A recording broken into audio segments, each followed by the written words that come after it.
Top South governments are announcing new investment plans. SK Energy seems set to spare expenses in supporting future growth engines like batteries and biotechnology. South Korea's chaebol leaders are no longer all serious businessmen and distant public figures. Korea's Supreme Court on Thursday upheld a 4-year prison term for Chen Tae-won, the head of SK Group. Sistem chaebol tidak hanya memiliki dampak ekonomi, tetapi juga membawa konsekuensi sosial dan politik di Korea Selatan. Skandal korupsi yang melibatkan petinggi chaebol dan politisi sering mencoreng reputasi Korea Selatan di mata dunia. Salah satu kasus terkenal adalah yang melibatkan Lee Jae-young, pemimpin Samsung, dalam kasus suap dan penyalahgunaan kekuasaan. Ketergantungan pada beberapa perusahaan besar ini juga membuat ekonomi Korea Selatan rentan terhadap guncangan.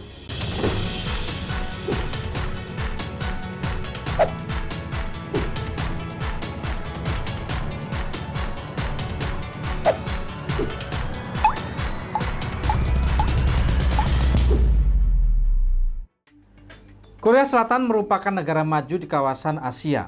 Namun siapa sangka di balik kemajuan ekonominya, Korsel memiliki struktur ekonomi yang rapuh. 61% GDP Korea Selatan dikendalikan oleh para konglomerat chaebol Korea Selatan. Dari data GDP atau PDB Korsel tahun 2022 sebesar 1.674 miliar US dollar Amerika Serikat, sekitar 2/3-nya dikendalikan oleh konglomerat chaebol negeri ginseng seperti Samsung, Hyundai, Kia, LG, Hanwha, CJ, SK Telecom, Lotte, HTC, Hyosung, Nongsim, dan lain-lain. Mereka ini seperti 9 naganya Korea Selatan. Mereka bahkan juga sangat mudah mengendalikan politik Korea Selatan. Bagaimana menurut kalian? Apakah ini pertanda baik atau pertanda buruk bagi Korsel? Berikan komentar Anda di bawah. Para chaebol Korea Selatan merupakan grup konglomerasi raksasa yang menaungi sejumlah perusahaan dan dipimpin oleh satu keluarga pendiri beserta keturunannya. Chaebol Korea mengemukakan setelah berakhirnya Perang Dunia II tahun 1945, di masa yang bersamaan semenanjung Korea masih terbakar konflik antara Korea Utara dan Korea Selatan, yang akhirnya melahirkan Korea Utara Korea Selatan tahun 1948. Perusahaan-perusahaan seperti Samsung, Hyundai, Kia, LG, Hanwha, dan SK mendominasi pasar dengan aset yang sangat besar di Korea Selatan. Mereka memiliki pengaruh yang sangat luar biasa besarnya, mulai sektor teknologi, otomotif, konstruksi, telekomunikasi, produksi perabot rumah tangga, consumer good. Ketergantungan ekonomi Korea terhadap chaebol-chaebol ini memunculkan masalah ketimpangan ekonomi dan sosial di Korea Selatan. Perusahaan kecil dan menengah di Korea Selatan seringkali mengeluh kesulitan untuk bersaing atau bahkan bertahan di bawah bayang-bayang bersaing dengan raksasa chaebol ini. Sistem chaebol tidak hanya memiliki dampak ekonomi tetapi juga membawa konsekuensi sosial dan politik di Korea Selatan. Skandal korupsi yang melibatkan petinggi chaebol dan politisi sering mencoreng reputasi Korea Selatan di mata dunia. Salah satu kasus terkenal adalah yang melibatkan Lee Jae-young, pemimpin Samsung, dalam kasus suap dan penyalahgunaan kekuasaan. Ketergantungan pada beberapa perusahaan besar ini juga membuat ekonomi Korea Selatan rentan terhadap guncangan, terutama jika salah satu dari mereka menghadapi krisis. Ketergantungan semacam ini membatasi diversifikasi ekonomi dan inovasi yang lebih inklusif bagi perkembangan ekonomi Korea Selatan yang memiliki ketahanan atau resiliensi dan daya saing di tingkat lokal. Siapa saja chaebol pengendali ekonomi Korea Selatan? Bagaimana pengaruh chaebol terhadap politik Korea? Adakah skandal chaebol di Korea? Apa yang bisa dipelajari dari ekonomi Korea Selatan bagi Indonesia? Kita kupas dalam Kopi Panas FS. Saya Farid Subhan. Jangan lupa untuk like, komen, dan subscribe agar tidak ketinggalan konten Kupas FS. Kita ngopi dulu.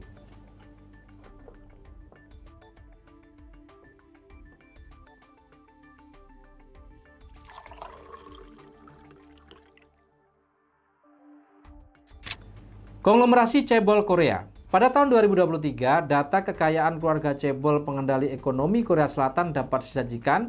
Yang pertama, Lee Jae-young atau Samsung. Total asetnya mencapai 341 miliar US dollar atau setara dengan 5.479 triliun, memiliki grup sekitar 60 perusahaan. Sebagai pemimpin generasi ketiga Samsung, Lee Jae-young adalah orang terkaya keempat di Korea Selatan.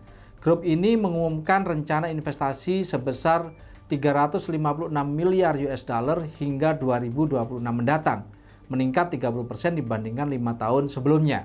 Yang kedua adalah Tae-woon Chae dari SK Group. Total asetnya mencapai 205,8 miliar US dollar atau setara dengan 3.306 triliun rupiah. Perusahaan grup ini mencapai lebih dari 200 perusahaan.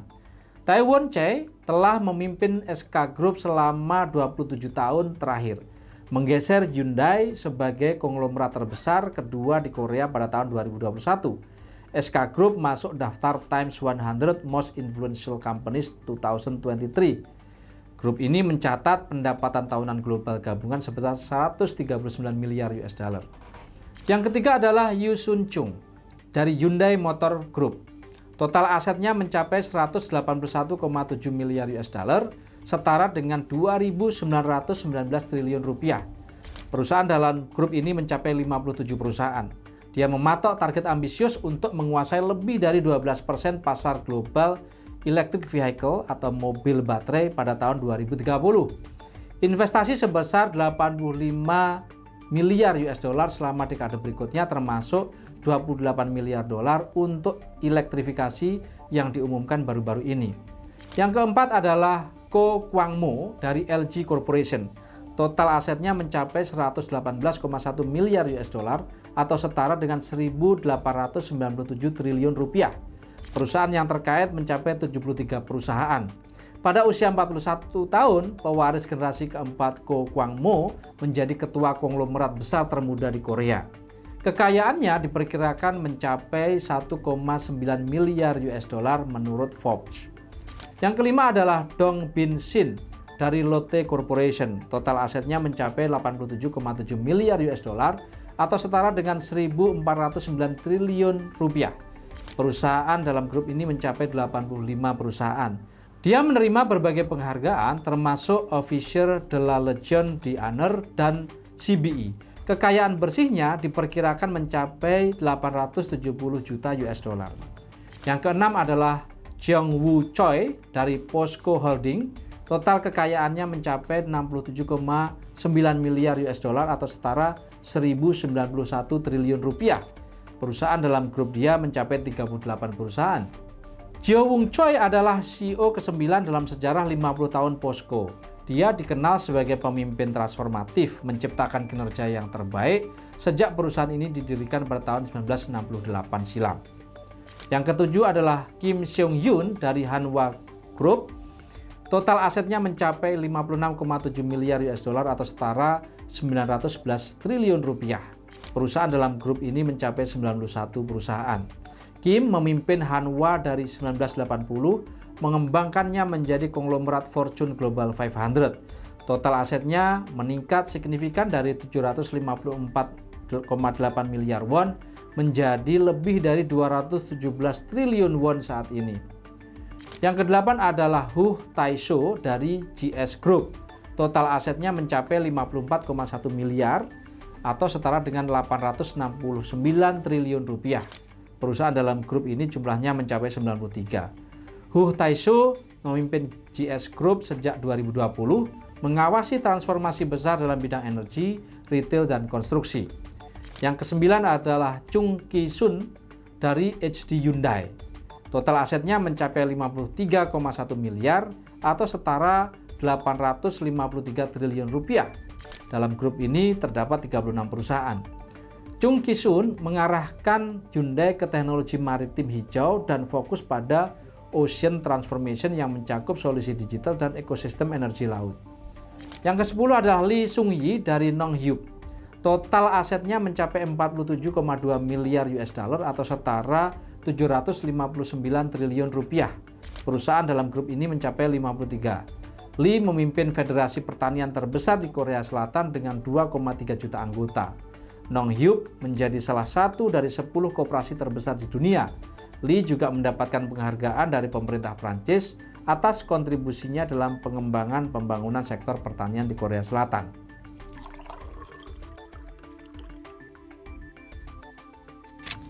Kontribusi Chaebol Korea Selatan. Chaebol merupakan konglomerat besar yang dimiliki oleh sebuah keluarga di Korea Selatan seperti Samsung, Hyundai, LG, SK Group, dan lain-lain. Hal ini telah menjadi tulang punggung pembangunan ekonomi Korea Selatan sejak era industrialisasi tahun 60-an. Chaebol ini memainkan peran kunci dalam transformasi Korea Selatan dari negara miskin pasca perang menjadi salah satu negara dengan ekonomi yang terbesar di dunia. Mereka memimpin industrialisasi dengan berinvestasi besar-besaran dari sektor manufaktur, elektronik, otomotif, dan teknologi. Selain itu, mereka tidak hanya memperkerjakan jutaan pekerja langsung, tetapi juga mendorong pertumbuhan rantai pasok dan perusahaan kecil menengah UKM yang tergantung pada kelompok ini. Chaebol ini juga mempromosikan brand Korea ke panggung global, membantu meningkatkan citra negara. Produk seperti ponsel Samsung dan Hyundai telah menjadi simbol kualitas dan inovasi, dan mereka bisa melibatkan para UKM di Korea Selatan. Bagaimana pro dan kontra keberadaan Chaebol ini? Bagi yang pro, Chaebol ini yang pertama mendorong perekonomian. Chaebol adalah kontributor utama terhadap pertumbuhan ekonomi dan ekspor Korea Selatan. Yang kedua, meningkatkan stabilitas ekonomi. Para Chaebol membantu mempertahankan stabilitas ekonomi melalui investasi yang besar dan konsisten dari tahun ke tahun.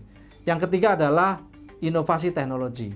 Para Chaebol memimpin pengembangan teknologi yang memperkuat daya saing Korea Selatan di kancah global. Adapun mereka yang kontra, mereka berpendapat yang pertama, karena dominasi ekonomi. Chaebol mendominasi pasar sehingga mempersulit para pelaku bisnis UKM Korea Selatan untuk mampu bersaing dengan mereka. Yang kedua adalah meningkatkan kesenjangan sosial. Konsentrasi kekayaan di tangan keluarga Chaebol menimbulkan ketimpangan sosial antara warga Korea Selatan.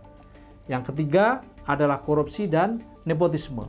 Para Chaebol sering terlibat dalam skandal korupsi yang melibatkan pejabat pemerintah Korea Selatan yang ikut atau turut menciptakan iklim politik yang buruk di Korea Selatan. Yang keempat, rentan terhadap krisis. Ketergantungan ekonomi Korea Selatan pada Chaebol ini sangat rentan karena apabila para Chaebol ini menghadapi kesulitan global, maka ekonomi Korea Selatan juga akan mengalami kesulitan.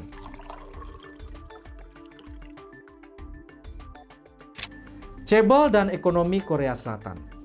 Pada tahun 2007, total aset konglomerat Chaebol hanya mencakup 32% dari GDP Korsel. Namun angka ini meningkat signifikan menjadi 61% pada 2022. Pertumbuhan ini mencerminkan pengaruh konglomerat yang semakin besar dalam ekonomi Korea Selatan. Konglomerat seperti Samsung, Hyundai, LG terus memperluas cakupan bisnis mereka dan mencakup berbagai sektor seperti teknologi, otomotif, keuangan, retail, dan lain sebagainya. Para Chaebol memiliki peran penting dalam ekonomi Korea Selatan dengan kontribusi yang sangat signifikan terhadap 2/3 dari total ekspor negara dan menjadi magnet utama untuk aliran modal asing ke dalam negeri. Dalam upaya membangun ekonomi dan mengindustrialisasikan Korea Selatan setelah Perang Dunia Kedua. Pada saat itu, pemerintahan Syngman Rhee memberikan dukungan signifikan kepada para Chaebol. Ini memungkinkan mereka tumbuh menjadi konglomerat yang besar dan memerankan peran yang sangat penting pada industrialisasi di Korea Selatan. Chaebol mulai menguasai ekonomi Korea Selatan setelah Perang Korea tahun 50-53, ketika negara ini berusaha membangun kembali ekonominya yang hancur. Pemerintah Korea Selatan yang dipimpin oleh Presiden Park Chung-hee pada tahun 60-an mulai memberikan dukungan besar kepada perusahaan-perusahaan yang besar dari para konglomerat Chaebol ini. Dukungan ini menjadi fondasi bagi perkembangan para Chaebol kemudian menguasai ekonomi Korea Selatan. Chaebol mulai dengan berinvestasi besar-besaran di sektor manufaktur yang sangat penting untuk ekonomi Korea Selatan seperti industri baja, elektronik, dan otomotif.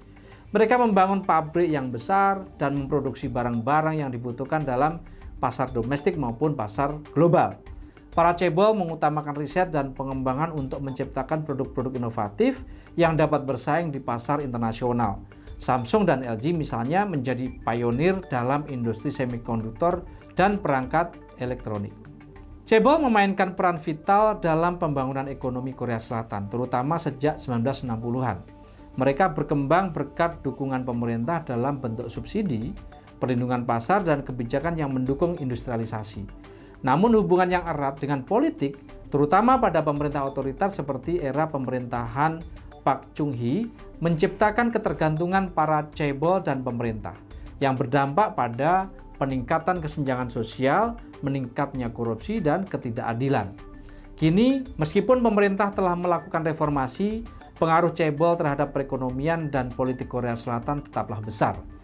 Meskipun chaebol telah berkontribusi besar pada ekonomi Korea Selatan, mereka juga mendapatkan kritik karena pengaruhnya di dunia politik, keterlibatan dalam skandal korupsi, serta konsentrasi kekayaan dan kekuasaan pada pihak tertentu.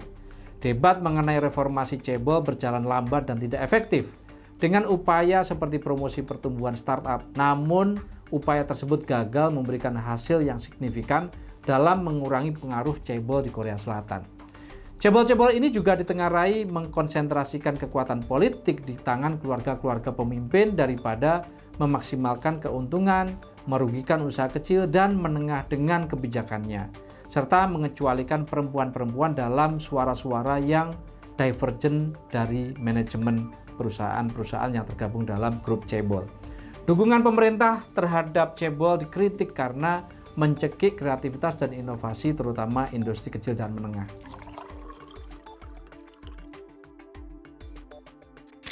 Chaebol dan politik Korea Selatan. Chaebol besar di Korea Selatan seperti Samsung, Hyundai, dan SK memiliki pengaruh yang sangat kuat dalam ekonomi negara tersebut, bahkan hingga politik dan kebijakan pemerintah. Pemerintah Korea seringkali berkolaborasi dengan chaebol untuk mendorong pertumbuhan ekonomi dan menjaga stabilitas karena sektor-sektor utama seperti otomotif, elektronik, dan sektor energi sangat bergantung dari aktivitas bisnis yang dilakukan oleh para chaebol. Namun demikian, kekuatan yang mereka miliki juga menghadirkan tantangan. Kritik muncul mengenai potensi konflik kepentingan antara kepentingan bisnis chaebol dan kepentingan rakyat Korea Selatan. Kadang-kadang keputusan pemerintah bisa lebih condong untuk mendukung keberlangsungan chaebol ketimbang memberikan ruang bagi usaha kecil atau kebijakan yang lebih berpihak pada masyarakat umum. Di sisi lain, kebijakan anti monopoli dan pemeriksaan terhadap dominasi chaebol kerap kali disorot sebagai upaya untuk menciptakan persaingan yang lebih sehat dan mengurangi ketergantungan para konglomerat besar. Meskipun demikian, pengaruh chaebol terhadap kebijakan ekonomi dan politik Korea Selatan tetaplah kuat.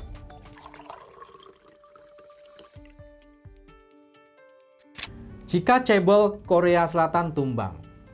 Jika chaebol runtuh, dampaknya terhadap ekonomi Korea Selatan akan sangat signifikan. Chaebol menyumbang sebagian besar ekspor Korea Selatan. Keruntuhan mereka akan memotong pemasukan devisa negara dan melemahkan neraca perdagangan Korea Selatan.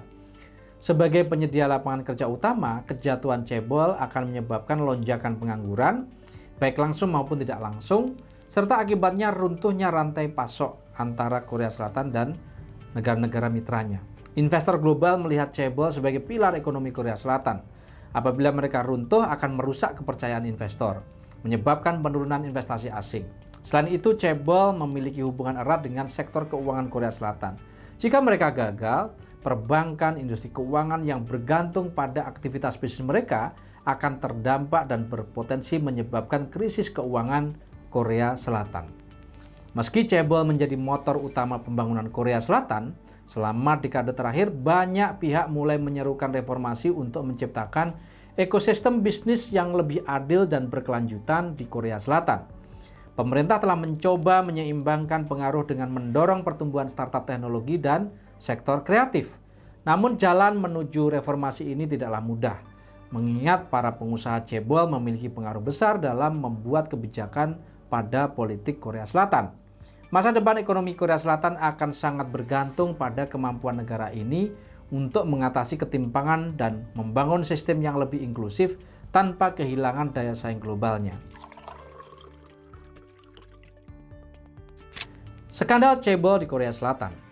Proporsi aset konglomerat besar di Korea Selatan meningkat dari 32% terhadap GDP di tahun 2007 menjadi 61% di tahun 2022. Hal ini mencerminkan dominasi chaebol seperti Samsung, Hyundai, dan LG dalam ekonomi mereka. Meskipun konglomerat ini berperan penting dalam pertumbuhan ekonomi, inovasi teknologi, dan ekspor, dominasi mereka menimbulkan tantangan yang signifikan terhadap stabilitas dan tantangan politik Korea Selatan dalam jangka panjang. Pengaruh para Pengusaha cebol tidak hanya terbatas pada sektor ekonomi, tetapi juga di ranah politik dan hukum. Mafia cebol seringkali dituding sebagai biang kerok atau aktor utama di balik lemahnya independensi hukum dan regulasi di Korea Selatan.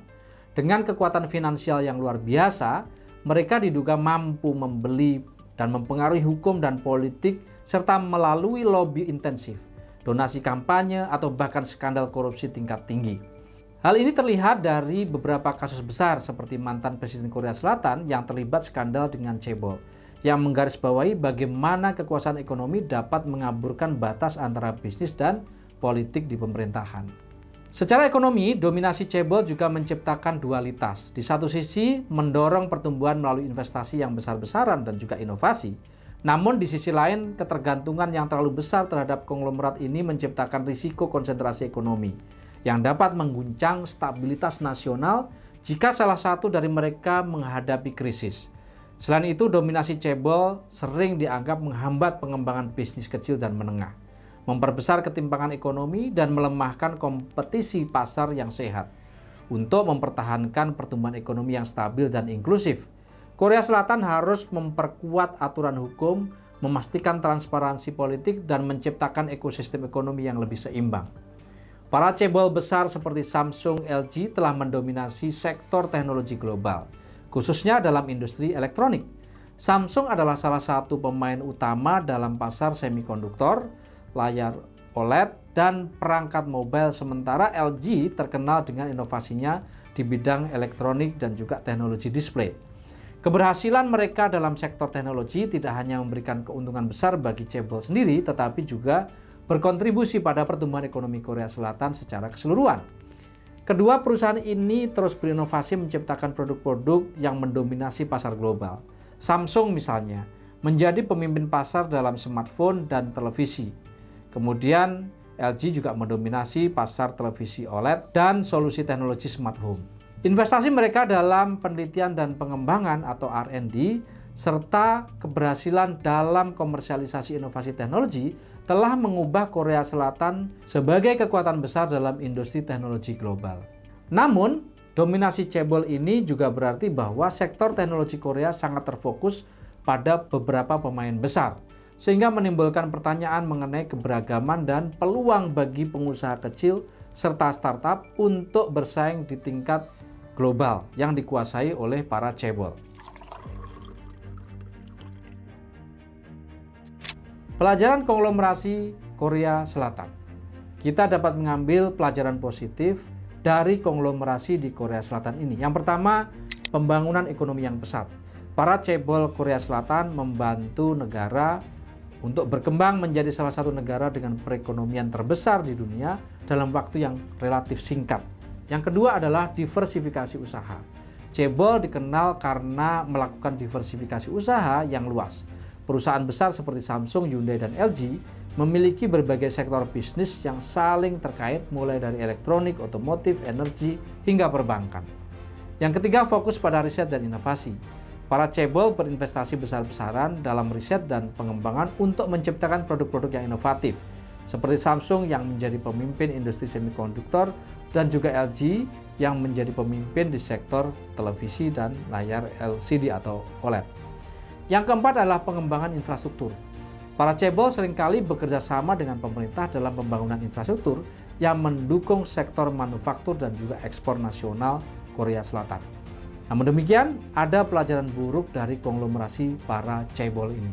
Yang pertama adalah dominasi bisnis yang menghambat persaingan.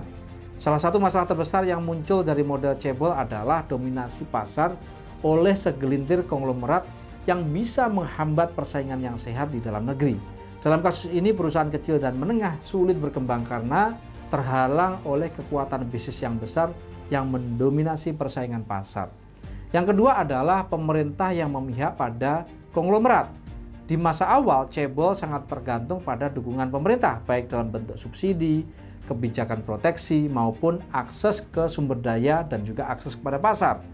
Ketergantungan ini seringkali menciptakan ketidakseimbangan antara sektor swasta dan pemerintah serta maraknya korupsi. Kemudian yang ketiga adalah korupsi dan nepotisme. Koneksi yang erat antara politik dan cebol seringkali menimbulkan masalah korupsi dan nepotisme. Pemimpin chaebol seringkali menggunakan pengaruh mereka untuk mendapatkan kebijakan yang menguntungkan bisnisnya. Yang keempat adalah krisis kepemimpinan dan juga generasi kedua. Banyak chaebol mengalami krisis kepemimpinan ketika pemimpin generasi pertama atau kedua pensiun atau meninggal dunia. Pergantian kepemimpinan yang buruk dapat menyebabkan gangguan besar dalam pengelolaan perusahaan.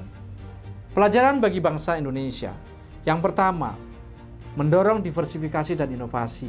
Indonesia sebaiknya memberikan insentif bagi perusahaan-perusahaan besar untuk melakukan diversifikasi dan inovasi yang menciptakan peluang lapangan kerja yang seluas-luasnya. Yang kedua adalah meningkatkan persaingan yang sehat. Indonesia harus fokus pada penciptaan pasar yang lebih kompetitif dengan mengurangi dominasi satu atau beberapa perusahaan besar yang terlalu kuat dengan melibatkan UKM di Indonesia. Yang ketiga adalah menjaga keseimbangan hubungan pemerintah dan bisnis. Indonesia perlu belajar dari kesalahan Korea Selatan dengan menjaga keseimbangan antara peran pemerintah dalam mendukung usaha besar dan membangun sektor swasta yang independen. Yang keempat adalah mendukung UMKM dengan memfokuskan pada pemberdayaan UMKM. Indonesia dapat menghindari kesenjangan antara perusahaan besar dan perusahaan kecil. Yang kelima, meningkatkan tata kelola perusahaan. Dengan mengadopsi tata kelola perusahaan yang baik, termasuk transparansi, akuntabilitas, dan sistem manajemen profesional akan membantu mencegah korupsi dan nepotisme yang dapat merusak integritas sektor bisnis. Yang keenam adalah fokus pada riset dan inovasi. Untuk menghasilkan produk dalam negeri yang berhasil masuk pasar global dalam jangka panjang, maka riset dan inovasi secara berkelanjutan dan jangka panjang harus dilakukan oleh pemerintah dengan bekerja sama dengan swasta dan juga perguruan tinggi sampai betul-betul berhasil menjangkau pasar nasional maupun pasar global. Yang ketujuh adalah pola insentif ekonomi dan bisnis berbasis ekosistem.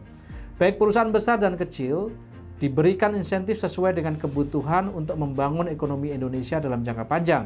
Kolaborasi pengusaha besar dan UMKM bisa menjadi solusi dalam pembangunan ekonomi Indonesia.